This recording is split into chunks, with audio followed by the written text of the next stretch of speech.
नमस्कार।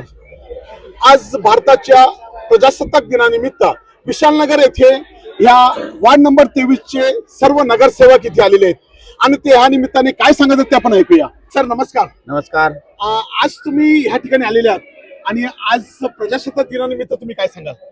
सर्वप्रथम मी प्रजासत्ताक दिनानिमित्त सर्व वसईकरांना हार्दिक शुभेच्छा देतो आणि वसईकरांनी नवघर माणिकपूरच्या रहिवाशांनी आम्हाला भरघोस मतांनी निवडून दिलं त्याबद्दल मी त्यांचे आभार व्यक्त करतो।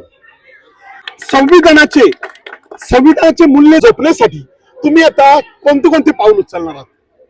संविधानाची मूल्य ही भारतीय जनता पार्टी आणि मोदीजींनी जपलेलीच आहेत। आमचे लाडके पंतप्रधान, देशाचे लाडके पंतप्रधान नरेंद्र मोदीजींनी यांनी संविधानावर डोकं ठेवून शपथ घेतली आहे। आम्ही पण संविधानावर डोकं ठेवूनच शपथ घेणार आहोत आगामी काळात आणि संविधान जपण्याचं काम भारतीय जनता पार्टी करत आली आहे आणि याच्या पुढे देखील करत राहील। तुम्ही ह्या आपल्या वार्ड नंबर 23 मध्ये कोणते काम अपेक्षित तुम्ही ठेवलेले आहेत डोळ्यासमोर? नाही म्हणजे ज्या आम्ही आमच्या निवडणूक काळामध्ये ज्या जनतेने, ज्या मतदार बंधू भगिनींनी जो आमच्यावर विश्वास टाकला आणि त्यांना जी आम्ही कमिटमेंट केलेली आहे ते प्रशासनामधून आम्ही ते मंजूर करून घेऊ। येणाऱ्या प्रत्येक सभेमध्ये ह्या वार्ड नंबर 23चा आवाज हा महानगरपालिकेमध्ये तेवढ्याच ताकदीने, तेवढ्याच जोमाने जनतेच्या प्रश्नावरती उचलला जाईल आणि इकडच्या लोकांचे प्रश्न आम्ही सोडवून देऊ।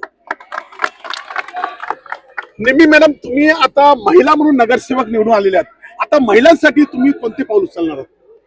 सबसे पहले तो मैं सभी को 26 जनवरी की शुभकामनाएं देना चाहती हूँ और एज अ महिला कैंडिडेट मैं यहाँ से आप सबका प्यार मुझे बहुत मिला है, बहुत सारे वोट से मैं जीत कर आई हूँ। मेरे साथ में मेरे साथीदार हैं, उनके तरफ से भी शुक्रिया अदा है। महिला के लिए आपका क्या प्लानिंग है? महिलाओं के लिए जैसे हमारे बहुत सारे स्कीम्स हैं, हम उस पर जरूर काम करेंगे।